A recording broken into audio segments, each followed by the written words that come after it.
Alabama football got a commitment from somebody who's 5'10", 170, and Alabama basketball beat a coach who's 5'2", 110. And that would have been funnier if I'd gotten the intro right. You are Locked On Bama, your daily podcast on the Alabama Crimson Tide. Part of the Locked On Podcast Network, your team every day.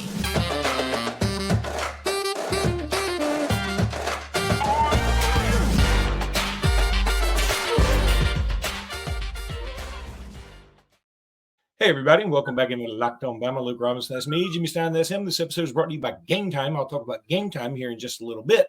Also want to say thank you for making this your first listen. And, Jimmy, I met somebody last night, a lady that watches us in the bath, and I'll tell you about it later. And I've never been more turned on in my life, even though you were there. I didn't even care. I was like, as long as I'm in there somewhere. I'm like Steve Martin in The Jerk. Hey, as long as I'm in there somewhere, I don't care. Anyway. Yeah, so let's start with recruiting. Everybody loves to talk about recruiting. I do. Zamir Smith from Maryland. Alabama still continues to cast a wide net. You would have thought that maybe, that net would have shrunk a little bit, but Alabama goes to Maryland and they get a 4-star in Zamir Smith, 5'10", 170, as I mentioned in the intro. A 4-star kid. Now, he's not ranked by 24/7, full disclosure, but I feel very certain he will be.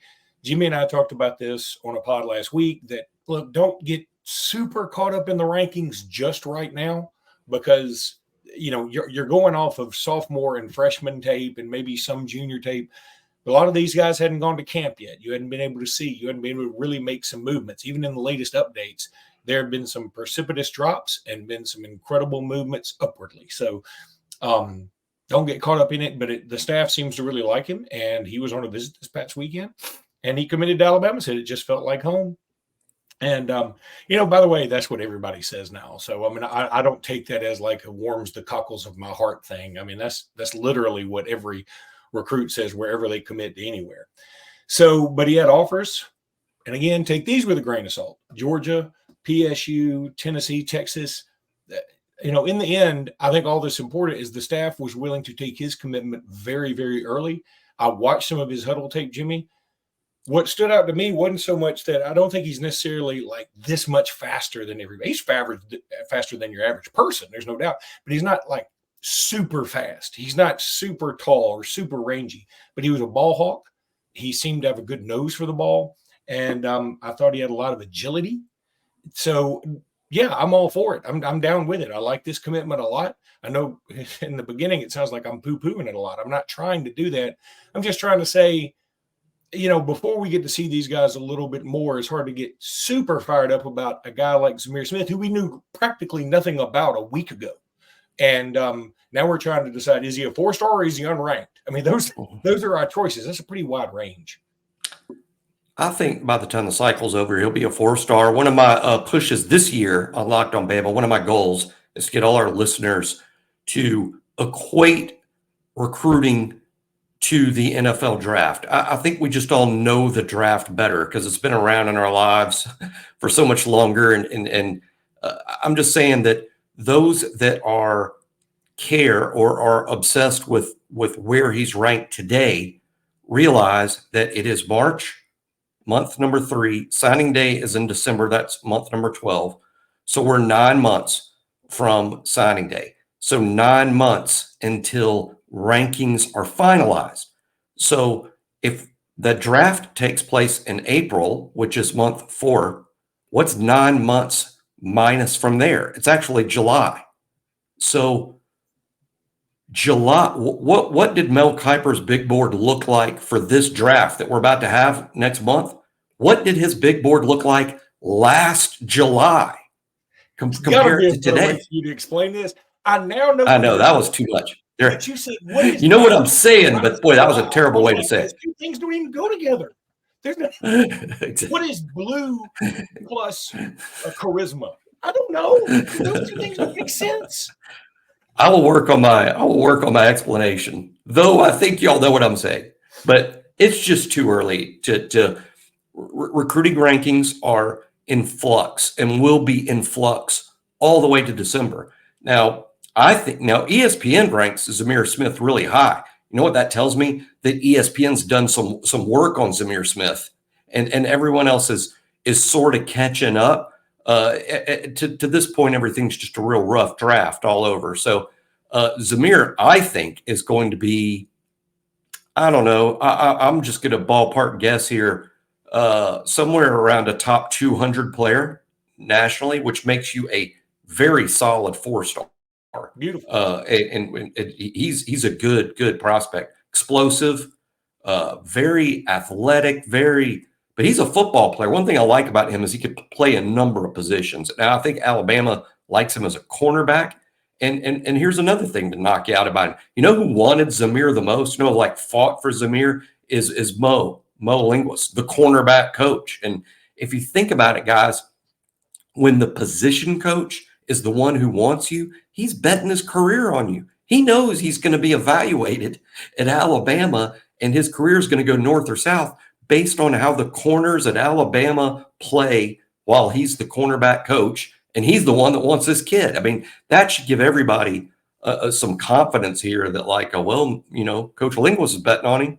So I like this a lot.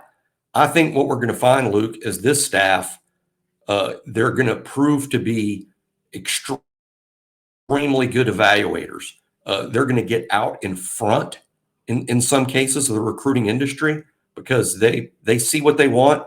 And again, this kid didn't even have to come to their camp to prove it. I mean, they're ready to take him. So I'm excited, but I do think some higher rated kids that are already rated higher because they're just simply started the process very high profile. I think we're on the cusp, perhaps, of landing some pretty big names soon.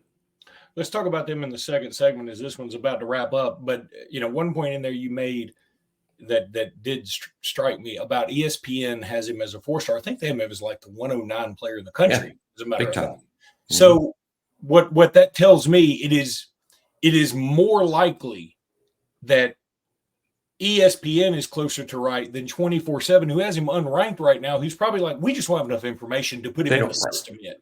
Exactly. So, just the work hasn't been done on him yet, which is extremely common. That's not a shot at him. It's extremely common. There's a lot of kids out there.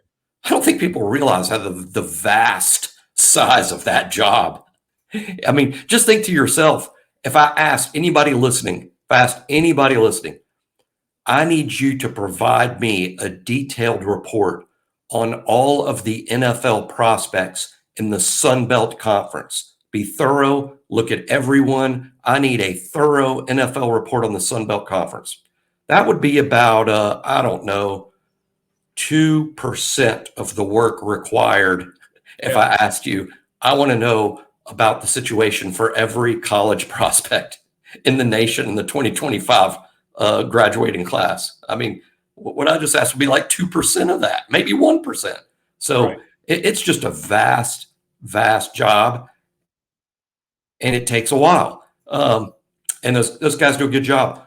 Look, ESPN ranks him really high. That tells me some higher up in ESPN's ranking system did a lot of work on Zamir and looked at him and said, you know what? This is a pretty elite kid. Could he go down? Could he drop even on ESPN? Of course he could. And in fact, I would go so far as to say he probably will, because I bet ESPN has some guys they hadn't been able to evaluate to go, oh my God, this is a higher. Absolutely. So, and that's okay. The point is, don't get caught up in 24/7 having his being unranked. That's what I think I'm trying to say, because I think he's going to be much closer to a solid 4-star than he is an unranked prospect. They didn't do a dissection of him and went, you know what, he's not good enough to be ranked. Right. They just haven't gotten there yet. And that's totally understandable again. But we're getting there because, now we're coming up. I'll tell you, a lot of stuff happens during that evaluation period, which is right when spring practice is over. And, pretty much everybody's in spring practice now.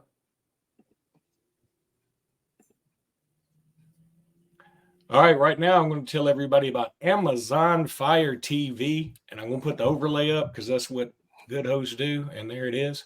Fire TV is your destination for sports, from live games to highlights to in-depth analysis. Fire TV offers amazing views, experiences with smart TVs, all that stuff, as well as Fire Stick TV that you can plug into an existing TV that provides access to millions of movies and TV episodes, as well as free and live TV. Whether it's opening weekend of baseball or the college basketball tournament, you're going to want to have Fire TV. I'm telling you, it's awesome. Fire TV recently created Fire TV channels to deliver a constant supply of the latest videos from your favorite sports brands, all for free. That includes all of us at Locked On and most of the big pro leagues and college conferences as well. Fire TV channels lets you dive in to the game analysis, the highlights, and more to keep up to date with all the latest in the world of sports, March Madness, NBA, MLB, and lots more. Not to mention great news, entertainment, gaming, travel, cooking videos, all that stuff. Check out Fire TV channels on Fire TV and Alexa devices. And if you haven't checked out Fire TV channels yet, you should. Trust me on this. To learn more, visit amazon.com/LockedOnFireTV. Then, look, there's Game Time. You know I love Game Time. If you're not going to stay home and watch a game on Fire TV on Amazon, you might as well go to the game using the Game Time app. I've had a lot of people slide into my DMs and tell me that they used Game Time and tell me that they had a great experience, because I've told you, and I'm being honest, that I've used Game Time several times myself. I've used it for NFL games. I've used it for college football games. I've used it for Major League Baseball games, NBA games, and college basketball. I've run the gamut, people. You shouldn't have to worry about when you buy tickets for your next big event. Game Time is the fast and easy way to buy tickets for all the sports and music and comedy and theater events near you, with killer last-minute deals, all-in prices, views from your seat, and their best price guarantee. Game Time takes the guesswork out of buying tickets. What I'm telling you, last-minute tickets, flash deals, zone deals, they got everything you want at Game Time. Use the Game Time app. All you got to do is go download that Game Time app, take the guesswork out of buying tickets, and download that app, create an account, and use code Locked On. It's all one word, $20 off your first purchase if you use that code Locked On. Terms apply. Again, create an account and redeem code Locked On, LOCKEDON, for $20 off. Download Game Time today. Last-minute tickets, lowest price, guaranteed.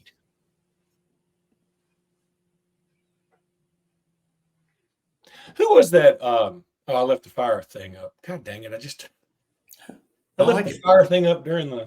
Oh, I like it. I know, whatever. Not important. On fire. I don't mean to downplay you, but who was that Cajun guy who did all the cooking that did the guarantee thing? Justin him? Wilson. That's him. What is there a more non-Cajun name he could have? Like, here's your local Cajun. Frank Jones. No, that's not Cajun at all. Yeah, Justin Wilson doesn't sound very, very Cajun, does it? It's not like this. What's that show? Really quickly, before we talk about some more prospects, I want to give a shout out to Scott and Malia. Met them last night. Scott came up to me like I'm walking in to this wedding and or sort of wedding, and he comes up to me and says, "Hey, sort of well, wedding. They had already had the ceremony. It's like this new thing. They already had the ceremony. Oh, the reception." But it wasn't a reception, because like she came in her gown and my wife had to wear a bridesmaid dress. It was like our weddings always wakes in a way. Talking to a former divorce lawyer here. The death of your happiness. No, I'm kidding. Weddings are great.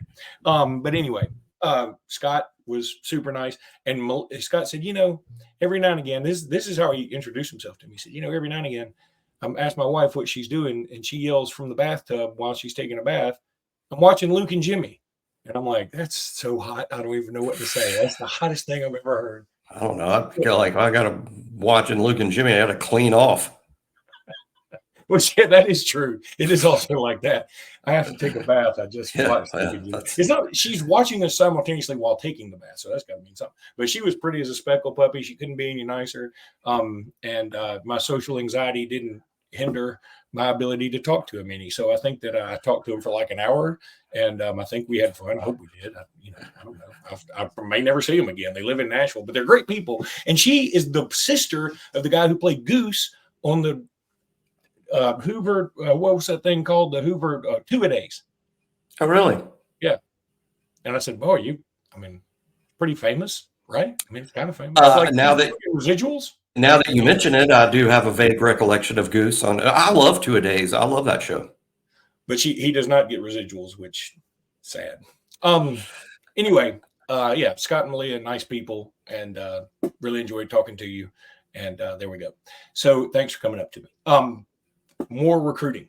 Jimmy, you and I talked right before we got on air, and you said, hey, there's a good opportunity. We could get some more people, because your folks over at On 3 at Bama Online actually alluded to, man, y'all aren't ready for what's coming in terms of Alabama fans and the news that's coming out. It seems like things are going as positively as they can possibly go for this staff right now. Now, have they landed a 5-star in this class? Nope. But how many people have landed 5 stars? Not many. And some of the 5 stars that have been landed in other places come from the state, like Naheem Alford. And Naheem Alford's been to Alabama, and he liked Alabama, so we could flip him eventually.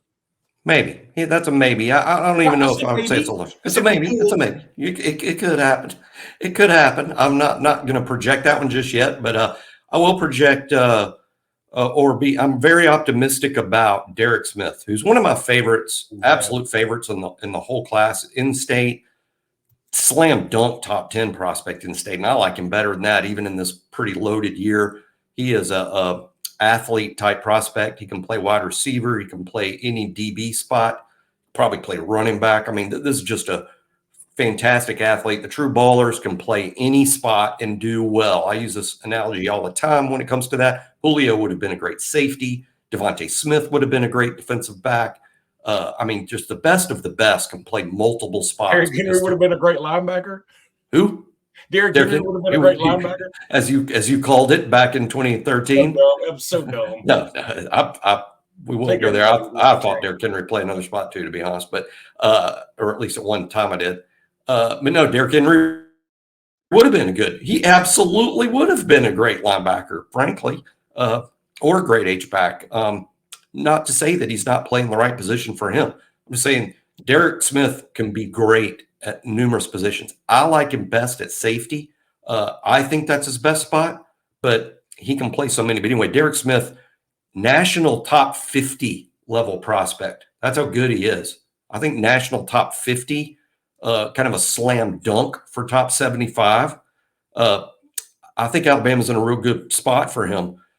Duke Johnson, an athlete, nation's number 2 athlete right now per On 3. So there's been a lot of work done on him. Very highly rated, super offer list. He's an athlete type prospect because he can play a number of spots, but most people like him at linebacker, 6'1", 200 before his, months before his senior year even starts. This is going to be a pretty large kid, probably playing college football in the 220 range. Duke likes Alabama a lot. He can go anywhere. He is even higher rated than Derek Smith. I think Duke Johnson is a guy that's going to be a 5-star, at least on a couple of services, kind of one of those guys. And I think Alabama could be on the cusp of landing those guys. And that would be great to add in some highly regarded guys. Look, there's a lot of excitement with Alabama recruiting right now. BOL, we're stirring that up a little bit because we just feel now it's inevitable. And it comes from, I think all of us have now seen from spring practice a lot of tape of practice, and you've seen the excitement level, the way these guys coach on the field with all that energy and enthusiasm. They do the same when it comes to recruiting. They're recruiting with that same energy and enthusiasm, highlighted by the fact they had 70 prospects at practice Friday. Now, what does that mean? I don't know what it means specifically. I'm just tell you this. Nick Saban's the best that ever did it. We never had 70 guys at a practice that I can ever remember, not 70. And I just think it's hard work, the size of this recruiting support staff that could support hosting 70 invitees at once. This staff is just a recruiting force, and we feel the results are about to start showing up. So that means Alabama's class right now, Anthony Rogers, Antonio Coleman, Miles Johnson, and Zamir Smith. Could add one from, sounds like another one from Alabama, could add another one from Georgia, and Duke Johnson. By the way, the name Duke Johnson sounds familiar. Has there been another Duke Johnson in the last 10, 12 years that I think so? Yeah. Yeah, it's not coming to mind, but yes, but it's not coming to mind. It's popping out, and I don't know why. Maybe even basketball. Basketball. There's been other Duke Johnsons. Was there a guy named Johnson on the Duke squad? Maybe that's where I'm getting mixed up. Definitely. At some point. All right. Jimmy, we're going to talk some basketball and sneak in a little baseball and softball in this next segment. Right now, though, let's talk a little bit about LinkedIn. Love me some LinkedIn. You love LinkedIn. I bet you can try LinkedIn if you want to hire. When you're hiring for your small business, you want to find quality professionals that are right for the role. That's why you have to check out LinkedIn Jobs. LinkedIn Jobs has the tools to help you find the right professionals for your team faster and for free. LinkedIn isn't just another job board. That's crazy talk. LinkedIn has a vast network of more than 1 billion professionals, which makes it the best place to hire. It gives you access to professionals you can't find anywhere else. LinkedIn does all that while making the process easy and intuitive. And hiring is easy when you have that many quality candidates. So easy, in fact, that 86% of small businesses get a qualified candidate within 24 hours using LinkedIn. LinkedIn knows that small businesses are wearing so many hats that they might not have time or the resources to hire. Post your job for free at linkedin.com/lockedoncollege. That's linkedin.com/lockedoncollege. To post your job for free, terms and conditions, they're going to apply.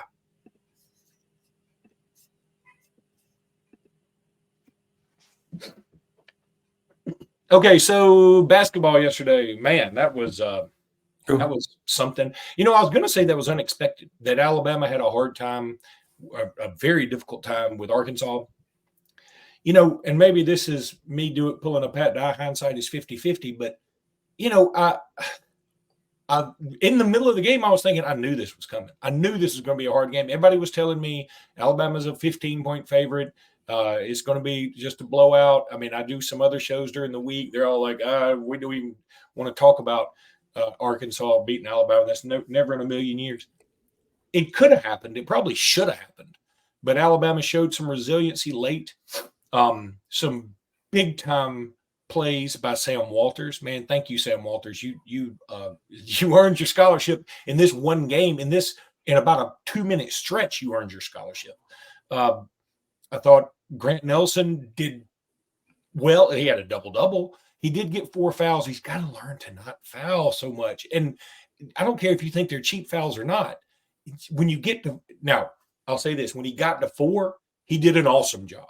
I mean, like, he really wasn't fouling. He wasn't going to foul. But everybody seemed to step it up. Estrada stepped it up. He had played so poorly in the first half, really very poorly, especially for Reitzel with the big 3-bomb. You remember how I think it was December when we played Liberty, how I told you, man, my daughter picked out Reitzel, and like she even made a little video about how much she loved Reitzel. And she was like, number 12 is my guy. Just number 12 is my guy. My 7-year-old does. She's like, I just love him. I just think he's great. And it's turned out like we've needed him more than anything. Nate Oates even said, and again, whether you agree or disagree, I appreciate his openness. Nate Oates said, look, if we have Latrell Reitzel, we probably win the league. And it's hard to deny that. It's not a crazy thing to say. It's not crazy. I mean, we may have tied for the league, but I certainly think we'd be better than the 3 seed. Now, I think it's fun that we have a coach that says stuff like that, because do most coaches would never say stuff like that out loud. I like that he does. And I don't care that our enemies out there disagree and think he's an idiot or whatever, because our idiot keeps beating you or certainly going to beat you at some point. Now, let me say this too. I appreciate Bruce Pearl. Number one, I appreciate Bruce Pearl. If y'all hadn't followed him on Twitter, and I don't, but I see a lot of the retweets that other people send out.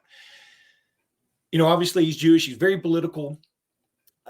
I'm not saying that I agree with a lot of the stuff he says, but there's some people like, hey, just stay out of this one, coach. Just coach basketball. I'm like, this one is kind of personal to him. So it should be, if it's something he wants to talk about, okay. And I think he has that right. I don't think everybody should talk about every subject all the time. But and Bruce Pearl said something else, by the way, yesterday. He said, hey, look, the first game's going to be the toughest one for us. The games after in the SEC tournament he's talking about. After the first game, things will get easier for us because we have such depth. And at first I was like, you cocky SOB. And then almost immediately I was like, well, he's kind of right. I mean, they do have a lot of depth. So I really should grow up and not be mad and consider that cocky when our coach is basically doing the same thing. Say, if we had right, so we win this thing. And then I can't laud our coach for saying that and then, be mad at the Auburn coach for also being honest, which I think he was. And I also think he's correct. So now let's get to the SEC tournament just for a second. I thank God Alabama won. I do think it ended up a lot better. But I really wish Tennessee had won. I mean, I don't know. Yeah. Jimmy, how do you feel? Because we talked about this the other day. Now we're in the bracket where we have to play Florida, most likely. Now, Florida did lose to Vanderbilt yesterday, but that game didn't matter. Their seed was unaffected. Yeah. And they do have like 9 7-footers for us to deal with. So it's obviously not a good matchup for us because we played them twice and we struggled to beat them at home. It took overtime, struggled to beat them at home, and got wiped out on the road. So it's obviously not a great matchup for us. But at the same time, I'm sort of appreciative of the opportunity here. I mean, in since I think once you get to Friday and you're in the top, you're playing a top 8 SEC team, you're going to play somebody good. You're going to play somebody good, and Florida's certainly good. And yeah, I agree. Auburn, even though it has a lower seed than Alabama or a worse seed than Alabama, I think Auburn got a better draw. But you're playing somebody good. I mean, there's no way around it. It's Friday.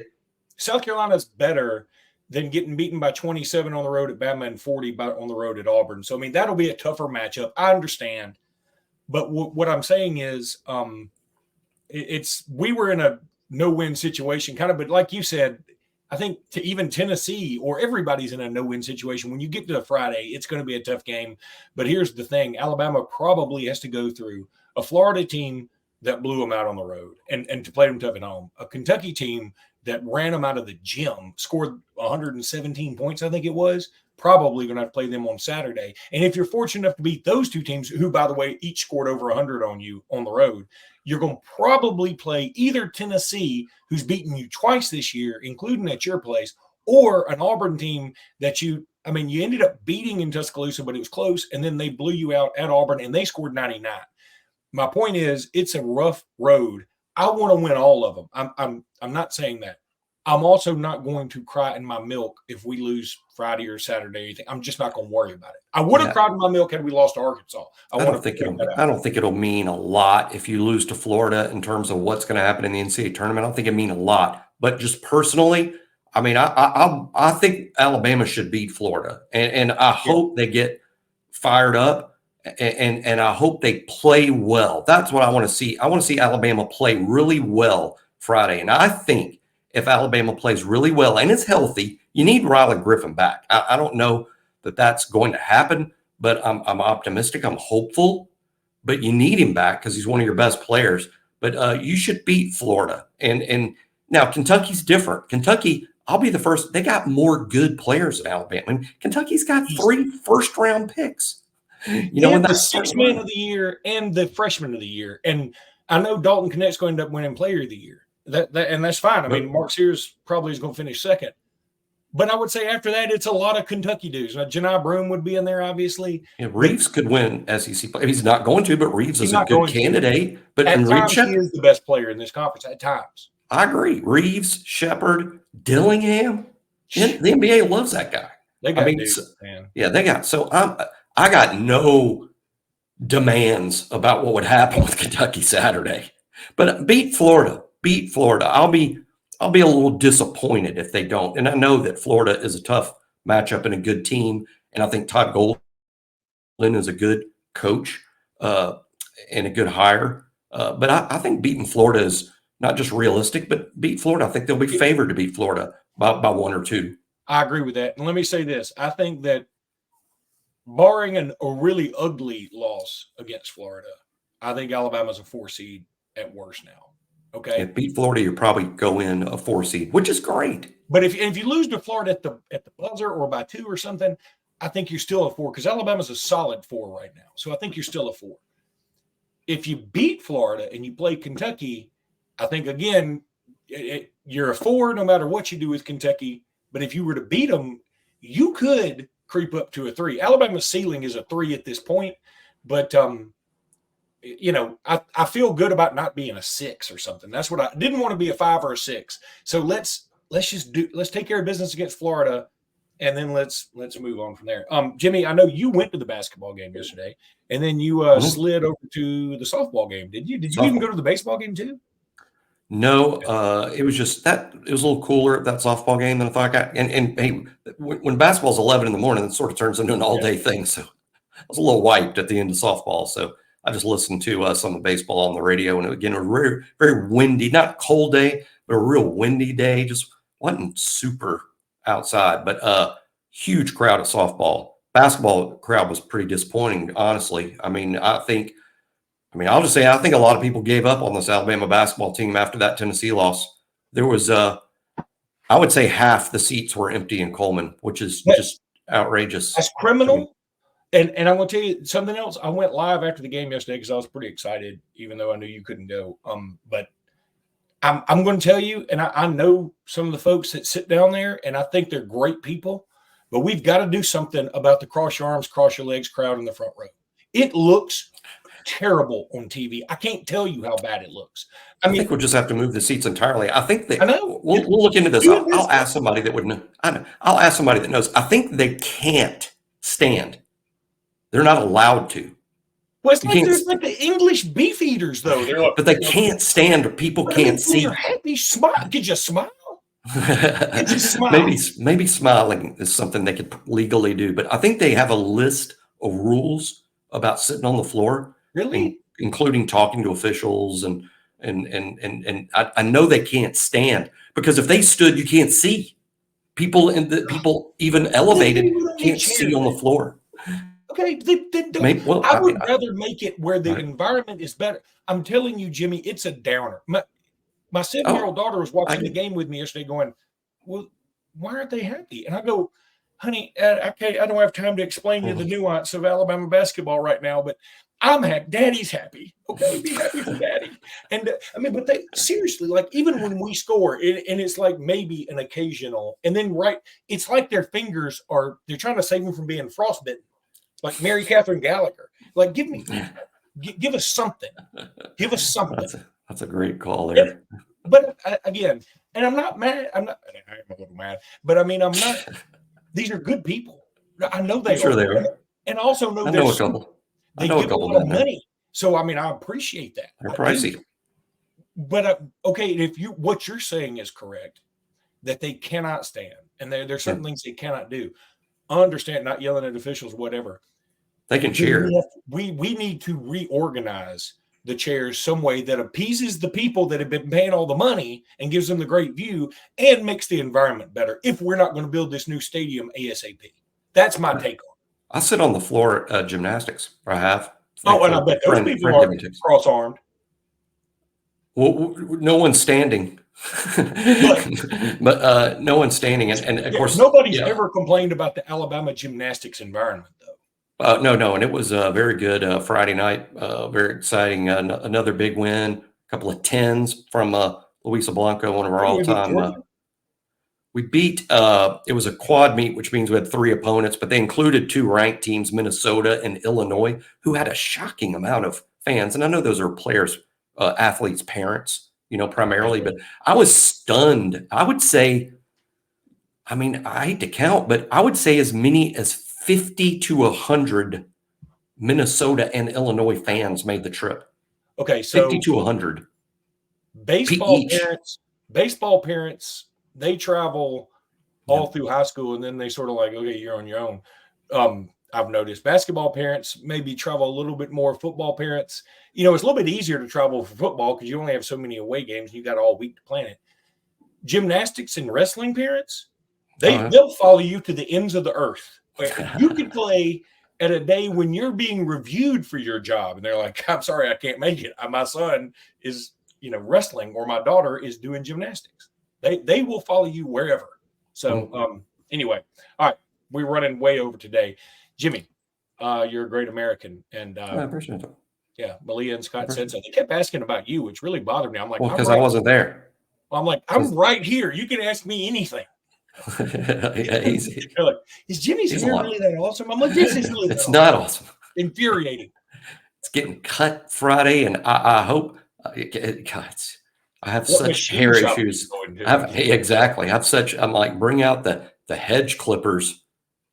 I've had such hair issues since I've moved to Tuscaloosa. It's been the biggest problem. Like, you like living in Tuscaloosa? No, my hair is a problem up there. But anyway, going home this week into the original hairstylist. So I'll be doing that Friday.